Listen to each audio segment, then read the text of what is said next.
Regresamos en este rumbo de la mañana. Hoy es viernes de Black Friday y como que está todo el mundo ya medio relajado, pero tenemos un tema muy importante con una invitada muy especial. Ella es Sara Gómez Coco y ella es especialista en intervención de crisis, trauma y terapia afirmativa. Entonces, vamos a aterrizar eso, ¿verdad? Vamos a platar. A propósito, Sara, de que recientemente hemos vivido algunos fenómenos atmosféricos que generan mucho estrés, preocupación, incluso lamentables fallecimientos por derrumbe, crecida de río. Entonces hay un componente mental, una secuela mental que genera todo este estrés, la pandemia, los problemas económicos, el consumismo. Hay una serie de cosas de las que la gente nadie habla, pero que a los individuos le va generando situaciones mentales que si no se trabajan, que si el individuo no ve como normal ir a un terapeuta a tratarse, no lo va a entender. Entonces, vamos a hablar un poco ¿Con qué se come eso, profesor? Terapia afirmativa. Eso de buen dominicano. Hola, Sara. Hola. Vamos a ver. Primero que nada, muchas gracias por la invitación. Bueno, específicamente hablando de terapia afirmativa, yo trabajo mucho con la comunidad LGBTQI+. Y básicamente la terapia afirmativa es un espacio donde personas de la comunidad pueden recibir asistencia psicológica para los temas pertinentes, específicos de la comunidad. Ah, solo para las personas de la comunidad. Sí, la terapia afirmativa es eso. Es eso, ok. Pero entonces en el tema de intervención de crisis y trauma, sí podemos entonces hablar un poco de lo que estaba hablando inicialmente. Entonces, ¿cómo una gente, Sara, que por ejemplo ha sido afectado porque se le fue su casa, porque perdió un familiar en una tragedia de estas recientes, ¿cómo se aborda desde el punto de vista de terapia profesional una situación así para una persona que está afectada? Bueno, yo creo que en primer lugar es importante hablar de el duelo por esa pérdida de su casa, de ese familiar. Probablemente quiero hablar un poquito quizá de estrés postraumático, porque recordemos que el año anterior tuvimos una situación bastante similar, por no decir la misma, y hay personas que ya estaban en modo de alerta, precisamente previendo que fuera a pasar la misma situación. Lamentablemente este año pudimos haberlo prevenido de alguna manera, no se hizo, no se pudo y como resultado de eso tenemos esas pérdidas que tú mencionas. Aparte de ese duelo y de ese estrés postraumático, yo creo que es importante hablar un poquito de ansiedad y depresión, que ya venimos con eso de base, por lo que tú comentabas de la situación económica, de la pandemia, de vivir en el contexto dominicano. O sea, vivir en este país es difícil, sobre todo para el dominicano de a pie, que tiene que vivir con un sueldo ínfimo y hacer de tripas corazón para echar a sus familias adelante. Contamos con muy pocos recursos para salud mental. Actualmente, no tengo la cifra exacta, pero la formación de los psicólogos ha mejorado un poquito en los últimos años, pero todavía nos queda mucho por recorrer, mucho por investigar, sobre todo en nuestro contexto. Porque hay situaciones que son muy específicas para los dominicanos que no necesariamente recibimos la educación para trabajar con eso. Sí. Mayormente el enfoque es más hacia el extranjero, más hacia los modelos que se utilizan en otros países, pero el contexto caribeño es muy específico para nosotros. ¿Se incrementan, Sara, los casos de depresión luego, por ejemplo, de un fenómeno natural que impacta, por ejemplo, las lluvias del pasado fin de semana? ¿Se incrementan los casos de depresión en las personas luego de esos fenómenos? ¿Si hay alguna estadística al respecto? No tengo la estadística en la mano, pero quiero asumir que sí, precisamente porque luego de una catástrofe es natural que como ser humanos reaccionemos de esa manera. Más que depresión como trastorno, me gusta hablar de un episodio de depresión, quizá de un episodio de ansiedad. Como una depresión transitoria, sí, vamos a decir. Se puede hablar de transitoria si se trabaja como se debe de trabajar. Si esa persona no recibe ningún tipo de asistencia, pues probablemente sí termine desarrollándose de otra manera. ¿Y cómo saber, escúchame Israel, cómo saber, por ejemplo, yo lo perdí todo? Porque hay gente que no sabe quizás ver qué está pasando, o sea, reconocer que está pasando por una depresión. Entonces, ¿cómo saber, yo que lo perdí todo, cómo saber que estoy sumida en una depresión para poder buscar la ayuda necesaria? Sí, yo creo que primero es importante pasar ese proceso de duelo, porque de nuevo, ese periodo de ese dolor de haber perdido algo o de haber perdido a alguien, es importante darle ese espacio. Si luego de alrededor de 6 meses continúan estas emociones de manera crónica, vamos a decir, o sin ningún tipo de mejoría, entonces ya ahí sí quizá podemos hablar de o de un duelo complicado o patológico o de depresión como tal. Israel. La terapia positiva se puede considerar una rama de la psicología. Sí. Sí. Hay estudios científicos de que una terapia positiva, por ejemplo, en circunstancias como la que describe Danira, y que hay muchos dominicanos, y déjame decirte, hay mucha gente que no tiene dónde dormir, que no tiene que comer. Imagínate si no tiene que comer, no tiene dónde cocinar. Sí, en el caso específico de la terapia afirmativa, me preguntan. Bueno, la terapia afirmativa es, como mencioné anteriormente, Y tres carajitos pidiendo. Es que te eso tiene que ver terapia afirmativa con la comunidad LGBT, eso no tiene que ver con la parte de intervención en crisis, no. Digo, puede haber intervención en crisis, claro está, porque obviamente estamos hablando de una comunidad sumamente marginalizada, pero la intervención en crisis, en el caso de desastres naturales, ya es otro tipo de abordaje. Pero ¿Qué consiste? El abordaje. Afirmativa. ¿Qué consiste eso? Bueno, yo trabajo básicamente con personas homosexuales, con personas trans. Cada subgrupo dentro de la comunidad tiene necesidades específicas y tiene problemas relacionados al estigma que hay por su orientación sexual o su identidad de género específicos. Y el abordaje va a depender mucho del caso. O sea, de repente yo he trabajado con personas trans que el tema es cambios de humor que fluctúan por la terapia hormonal. O quizá trabajar con la familia, la parte de la aceptación. De repente quizá la familia no es necesariamente un problema, porque todo lo contrario, están de su lado de la cancha. Y entonces quizá lo que tenemos que trabajar un poquito más es esa transición social con el resto del entorno, por mencionar algunas cosas. Sara, por ejemplo, escuchaba algunos testimonios en estos días de personas allegadas a mí después de la tormenta o el fenómeno del fin de semana, que quizás inconscientemente tienen un cuadro y no lo identifican. Y es propio, como tú decías, después de una situación como esa, todo el mundo queda como asustado. Por ejemplo, mi vecina aquí, de la izquierda, decía, yo no paso por el túnel ni loca.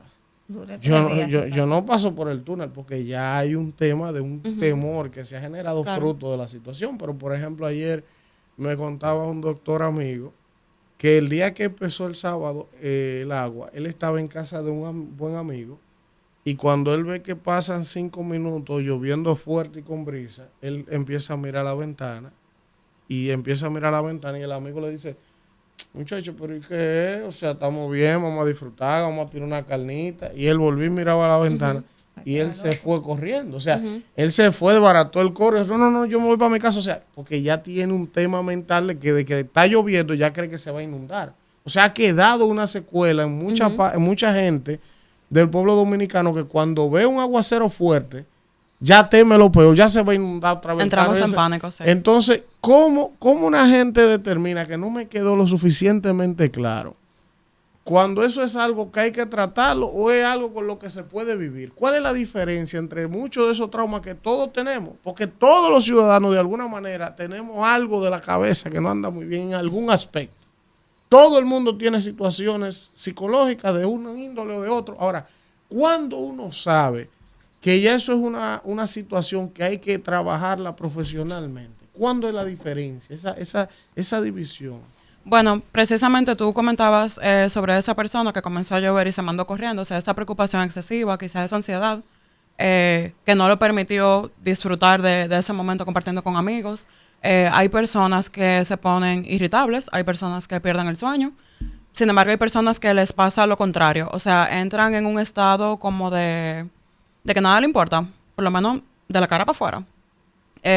O de que duermen mucho, dejan de comer o comen mucho. Oye, cualquier tipo de conducta que sea impulsiva. ¿Cómo que se reflejan las situaciones mira, tú sabes que mentales? Yo he notado, yo tuve una situación esta semana que estoy comiendo con mucha ansiedad y mucho. Hoy no se le metió media calza de agua.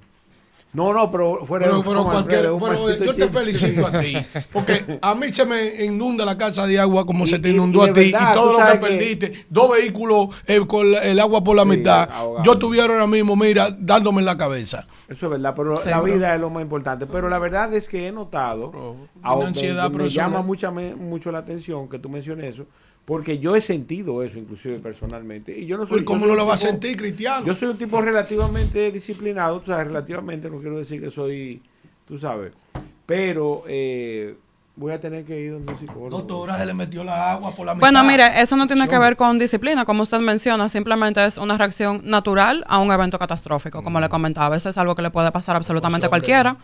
Hasta la persona más emocionalmente madura. ¿Y a ti qué es lo que te La está nevera pasando? andando, No, a metió- ti que estás comiendo mucho, ¿qué es lo que te está pasando? Hambre. No, hambre profesor, atrasada. Hombre atrasado. ¿sabe? ¿Eh? No, doctora. Porque yo andaba contigo ayer. Comió mucho. No, yo no Le puedo hice una viajar. cuenta Sí, grande. no viajé. Y cuando yo salgo a viajar, sí, como desorganizado. Y si cuando usted me salgo. invita, tiene que ser open, Entonces, dígale. eso ha sido. Doctora, vamos a aprovechar su presencia aquí. Te hablo de terapia afirmativa. Yo sabía. Entonces, Pero tú dijiste para quién Él era, porque sabe estaba para qué. confundido. Él Ya sabe. viene, Alfredo. para todas. Esa gente de él. para Ya, todos haz la pregunta, y vamos. todes. Vamos. Ok. Doctora, ¿cómo usted se llama? Sara. Sara. Porque yo llegué antes. En una resaca ese Usted hombre. sabe que yo doctor. estaba por escribir, estoy haciendo primero una investigación sociológica. Yo soy investigador, soy egresado de las aulas de mercadeo y hicimos muchas investigaciones. Y bueno, entonces, doctora, yo tengo la teoría, la hipótesis, y sobre ella voy a andar. La creencia. La creencia. Y estoy estudiando muchos datos. Usted sabe que el proceso de aceptación para una familia, para un grupo, de estas preferencias sexuales de las personas, de hombres y mujeres, genera impacto dentro de la familia también, a la misma persona también, porque es algo que la gente entiende en la sociedad extraño, y más un pueblo como este, que es eminentemente cristiano, pero que desde el origen del mundo existe esa preferencia, porque incluso cuando el Señor sube en Moisés a la montaña a buscar la tabla de los mandamientos, cuando baja de allá para acá, después que el Señor abre el mar para que crucen y lo quita del yugo de los egipcios, a los israelitas, cuando esos malditos cruzan de malagradecidos, aparte de que estaban pidiendo comida y diciéndole a Moisés, pero debiste dejarnos de aquel lado si no va a traer a pasar Pero hambre. vaya al Pero fondo. espérese, profesor, que esto es profundo, Qué esto es profundo. barbaridad. Entonces, que ir, cuando profesor, No, bajan, pero está interesante. perdone, cuando bajan de allá para acá, están ellos hombres con mujeres, hombres con hombres, Sí, mujeres con sí, mujeres, sí. hicieron un becerro. Pues el ser humano es ingrato, El becerro. no de Yo la génesis del mundo, el ser humano es ingrato. Y todos estaban ahí hombres y mujeres, hombres con hombres y todo y ligado todo el mundo. Lo que agarrara primero. Entonces, sí. Es decir, que eso no es de ahora. Y yo lo acepto, lo acepto. Y todo eso, porque eso es cosa del mundo. ¿Y está dispuesto a practicarlo? Usted entiende Parece que que el esto es problema de la homosexualidad, es decir, desde el punto de vista de la experiencia suya y académica también, tiene un componente neurológico aquí en el cerebro del ser humano, más allá de la naturaleza humana. Es que realmente, como... Es como un trastorno como eso. no es un trastorno. Y Explíqueme, el gracias asunto- por el hacer esa asunto de- salvedad. Sí, sí. Es simplemente una orientación. En el caso de la homosexualidad, de la bisexualidad y de demás orientaciones sexuales, es solamente eso, una orientación sexual diferente. No es un trastorno. No es un No es trastorno. un crack. No, imagínese que a usted le dijeran que por el hecho de que a usted le gusten las mujeres, eso es un trastorno. Imagínese que la balanza fuera al revés. Porque la realidad no es tan diferente. eso. No es tan diferente. Simplemente es una orientación sexual distinta a la norma, porque verdaderamente... Que quiero decirle que la naturaleza, que es cierto, la naturaleza, es decir, la realidad y su origen es eso, igual que si se trata de animales, de plantas, de los estambres, del cigoto, del óvulo y la cosa, con el espermatozoide, para dar vida tiene que ser ese positivo y ese negativo, que cuando se unen chipean y ¿usted me entiende? Sin embargo, no somos solamente seres biológicos, somos seres sociales. Sí, también. Dentro de, por ejemplo, precisamente hablando de animales. Esto es ciencia, ¿eh? Sí, precisamente. Sí. Hay alrededor de 111 especies en las cuales se da la homosexualidad o la bisexualidad. Y estos individuos de estas comunidades cumplen un papel importante. que es un rol de cuidado. Por ejemplo, con los pingüinos, hay parejas gay. ¿Los pingüinos? Sí. Y la función que cumplen es que ellos adoptan a los niños, a los bebés de los pingüinos que pierden a los padres. Dentro de, hablando un poquito más allá del lado de los seres humanos, muchas veces el hijo gay es el que termina cuidando a la mamá. Muchas veces la hija lesbiana es la que trabaja y produce más dinero. Sí. Porque todavía estamos un poquito dentro de un rol muy estereotípico de género. O sea, el hombre trabaja, la mujer se queda en la casa con los hijos, la mujer es más cuidadora, el hombre proveedor, da seguridad, etcétera, etcétera, etcétera. Sin embargo, como le decía anteriormente, y creo que como mi punto final, sí. No es un trastorno, no es un problema, no es algo que haya que resolver, simplemente es una orientación sexual distinta y punto. Bueno, pues vamos a agradecer a Sara Gómez Coco, especialista en intervención, en crisis y en trauma y en terapia afirmativa. Muy interesante ha sido la conversación y el diálogo, sobre todo con la expresividad de esta figura que le dicen, Sara, el príncipe del pueblo de Galilea. Ya tú te puedes imaginar. ¡Vamos a un contacto!